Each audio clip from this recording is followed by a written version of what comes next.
Good day, viewer. Here I am demonstrating my graphics project, which messed around a lot with the frame buffer in a sense of, say, capturing a display from like a camera in the map and then posting it to a texture on a TV screen, for example, in addition to some other cool effects that I created and messed around with. Now, this program is very unoptimized, so I'm running the game a total of 4 times because there's 3 cameras. But yeah, let's quickly let's run through a demo and briefly go over how the main shader works. So we kind of spawn the outside of the wall here, but the idea is that it's kind of some sort of facility, kind of like SCP, if anyone knows that. And I have these 3 monitors here showing different areas in the hallways. This is in the chamber for the blob there, which is flattened out. That's fine. The hallway leading out, and then the corner just over here, looking down the hallway there. So as you can see the blob through the wall. It's part of the effect, so I can inhabit the blob here. This is part of another project I'll upload a video for. But I can reinflate him here. There we are.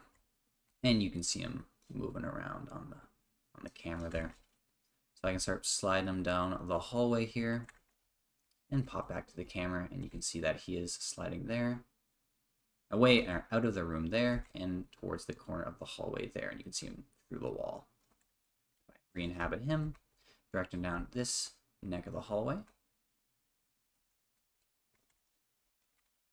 Yeah, its program is very slow. My GPU is completely maxed out, and I have a 3060, but that's fine. There it is, and that's the last corner. Sorry, not the last corner. But anyways, you get the point. It goes through the screen. It's all gelatinous.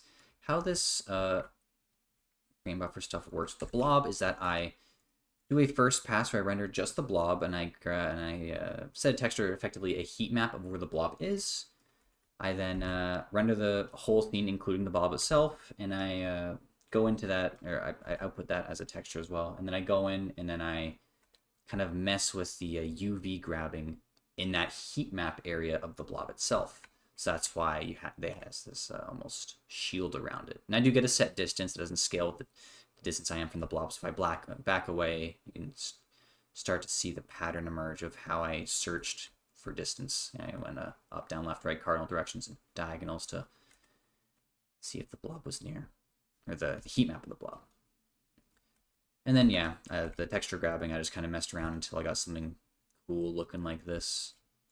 And I made the blob a little transparent because, you know, all blobs are transparent somewhat, usually. But yeah, that's pretty much how I did the shader. It's pretty simple. This program would run a lot better if I wasn't rendering these 3 cameras. But, oh.